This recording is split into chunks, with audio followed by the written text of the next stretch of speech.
Hey, halo semua, apa kabar? Di hari ini kita berjumpa lagi dan hari ini kita akan membahas beberapa soal yang berkaitan dengan hukum Newton tentang gerak. Oke, sebelum kita mulai, jangan lupa klik like, subscribe, dan jangan lupa share video. Oke, kita akan masuk ke soal yang pertama. Perhatikan gambar di bawah ini. Tentukan besar gaya normal yang bekerja pada balok dengan massa 4 kg tersebut. Oke, kita harus tandain dulu baloknya adalah 4 kg. Selanjutnya yang harus kita lakukan adalah menggambar gaya-gaya yang bekerja pada balok 4 kg ini. Gaya pertama sudah digambarkan di situ, yaitu sebesar 14 Newton. Selanjutnya, balok ini memiliki berat. Karena dia memiliki berat, jadi kita gambar dulu gaya beratnya. Ini adalah W. Selanjutnya, karena balok menekan lantai, maka balok juga akan ditekan oleh lantai.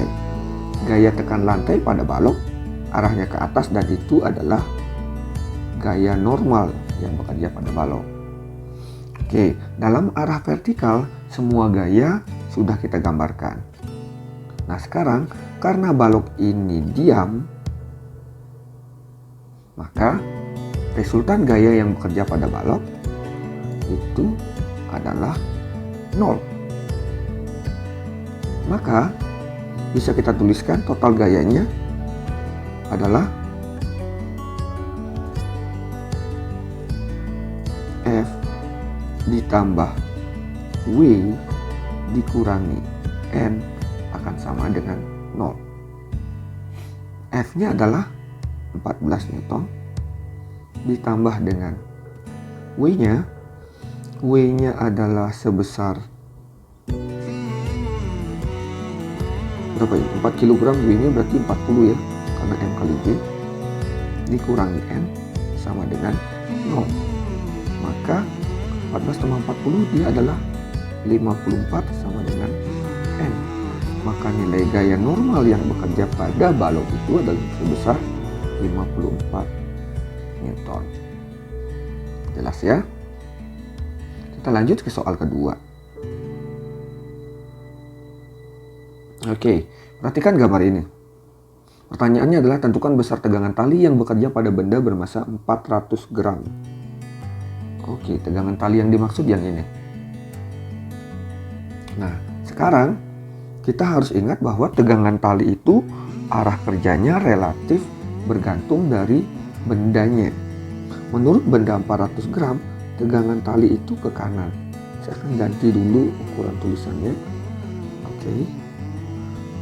Sedangkan menurut benda yang 200 gram, tegangan tali itu berarah ke kiri. Jadi arah tegangan tali itu relatif terhadap acuan bendanya.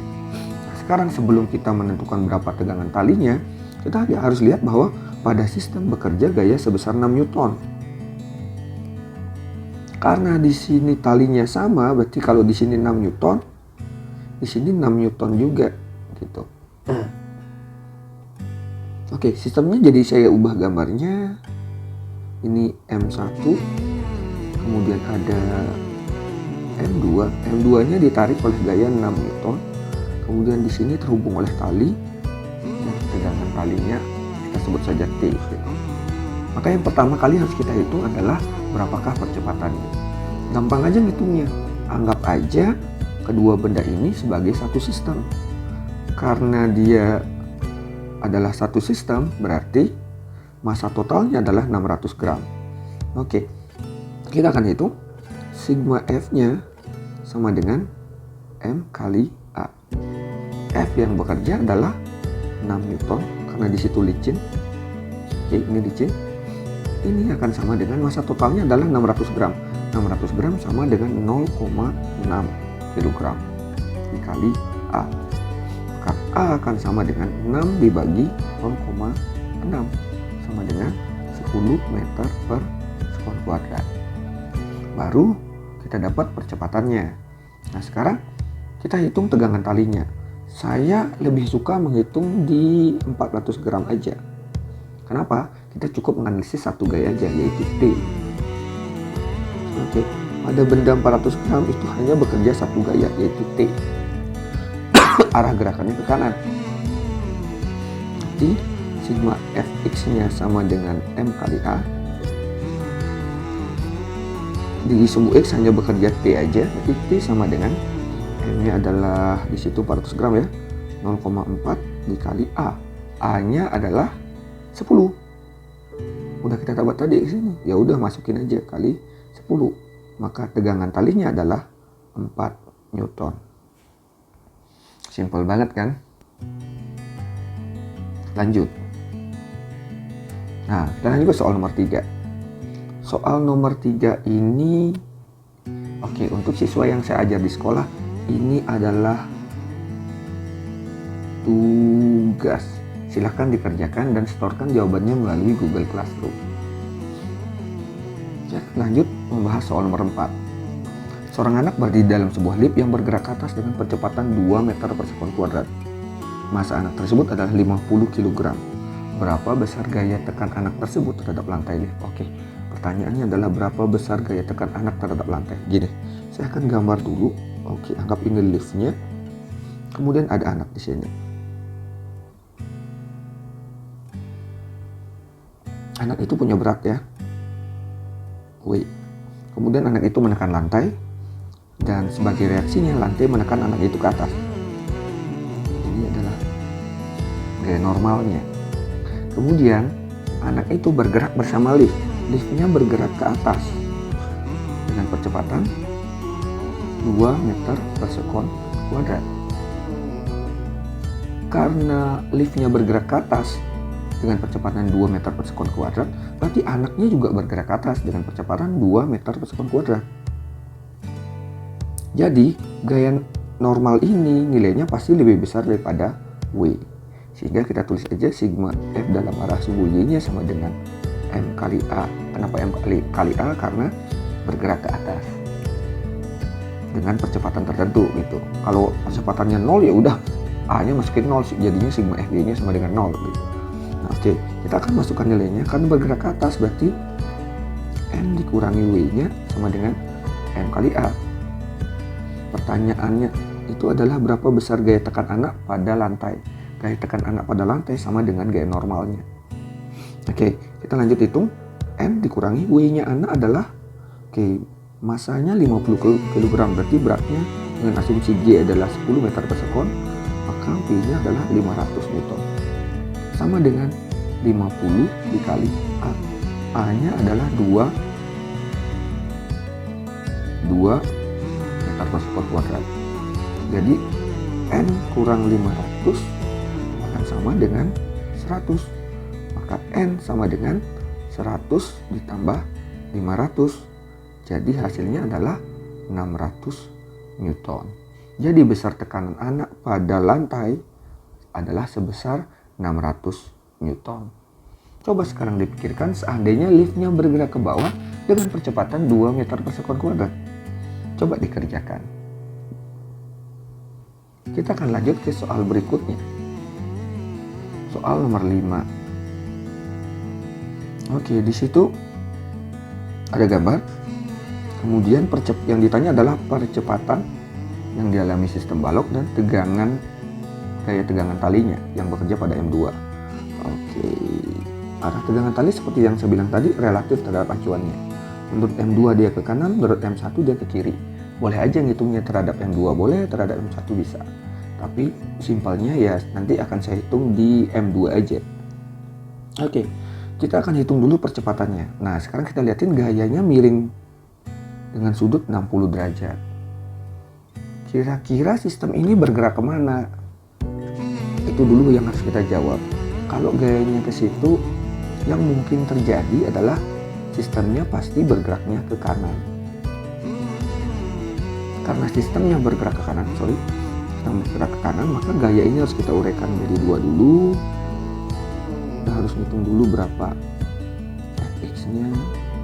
Kemudian kita uraikan jadi, ini saya sebut Fy. Yang menyebabkan sistem bergerak adalah Fx, bukan F-nya. Jadi karena geraknya dalam arah mendatar, maka gaya yang menyebabkan dia bergerak adalah fx. Kita hitung dulu fx-nya. Fx sama dengan, nah kita lihatin, fx ini ada di samping sudut 60 derajat.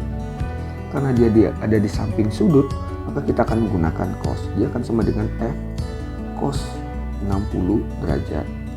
Jadi ini nilainya akan sama dengan 10 cos 60 adalah setengah.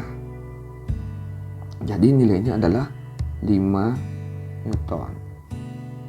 Sekarang kita tinggal hitung aja. Anggap aja ini dengan logika yang sama dengan soal sebelumnya. Anggap aja dulu ini sebagai satu kesatuan. Sehingga sigma F-nya sama dengan M kali A, sigma Fx. Total gaya dalam arah sumbu X terhadap sistem itu adalah sebesar Fx. Jadi dia adalah besar gayanya adalah 5. Massa yang bergerak adalah M1 dan M2.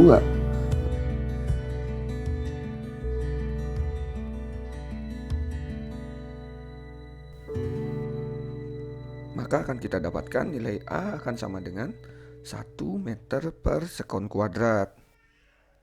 Nah selanjutnya bagaimana menghitung tegangan talinya. Tegangan tali kita hitung kita hitung yang terhadap M1 dulu nih. Satu aja ya, M2 sorry. Nah di situ kita gambar ulang M2, gaya yang bekerja pada M2 hanya tegangan tali aja dalam arah mendatar nih. Karena dia bergerak ke kanan, maka kita akan dapatkan total gaya yang bekerja dalam arah sumbu X, resultannya akan sama dengan M kali A. Dan karena gaya yang bekerja hanya T saja, maka kita tuliskan T sama dengan 2 dikali A. Karena massa benda M2 itu adalah 2 kg. Hanya udah kita hitung tadi, hanya adalah 1 meter per sekon kuadrat. Jadi hasilnya tegangan talinya akan sama dengan 2 Newton. Gampang kan? Oke, kita akan lanjut ke soal yang terakhir, yaitu soal nomor 6. Nah, kita perhatikan di situ ada 2 buah benda, yang satu di bidang miring, ada yang satu lagi digantung. Benda yang digantung itu massanya 6 kg, kemudian benda yang di bidang miring itu 4 kg. Nah, sekarang ke mana arah geraknya? Apakah ke benda yang 6 kg atau ke arah benda yang 4 kg? Kita perhatikan dulu gaya yang bekerja pada 6 kg. Di situ ada gaya berat. Sedangkan pada benda yang 4 kg, besar gaya yang bekerja yang menyebabkan sistem itu bergerak turun itu adalah sebesar W sin theta. Gambarnya kayaknya kurang pas nih. Ya karena W sin theta adalah komponen dari W itu. Gambarnya nggak pas. Nah, saya perbaikin dulu nih. Oke, perbaikin dulu. Ini baru pas. Karena W sin theta adalah komponen dari W gitu. Nah, yang berikutnya kita lakukan adalah membandingkan nilai W sin theta dengan W. Mana yang lebih besar? Kalau yang lebih besar W, dia akan bergerak ke arah 6 kg. Kalau yang lebih besar W sin theta, dia akan bergerak ke arah kanan. Sekarang kita lihatin W itu nilainya adalah M kali G, dia adalah 60 Newton karena masanya 6 kg. Kemudian W sin theta nilainya adalah 40 dikali sin 37, yaitu 24 Newton. Jadinya yang lebih besar adalah W, sehingga sistemnya akan bergerak ke arah benda yang 6 kg atau yang benda 4 kg bergerak ke kiri gitu. Nah sekarang nyari percepatannya kan gampang banget tuh. Konsepnya adalah A sama dengan sigma F per M. Sigma F nya kita lihatin di situ. Dan harus kita lihat bahwa bidang miring itu licin. Total gaya yang bekerja adalah selisih antara penyebab sistem bergerak ke kiri dan gaya yang menghalangi arah gerakan benda ke kiri. Yang menghalangi arah gerakan benda ke kiri adalah W sin theta. Jadi kita tuliskan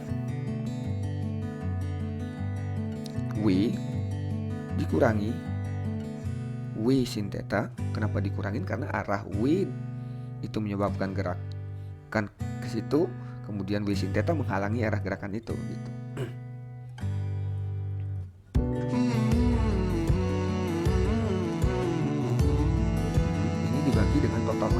bergerak.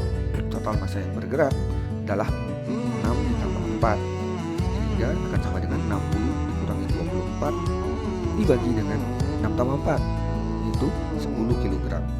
Nah, hasilnya adalah itu 60 kurang 24 sama dengan 36 dibagi 10, maka percepatannya adalah 3,6 meter per sekon kuadrat. Gampang banget kan? Oke, saya pikir segitu dulu video untuk hari ini. Terima kasih sudah mengikuti saya di Fisika Easy. Sampai jumpa di video berikutnya. Salam Fisika Easy.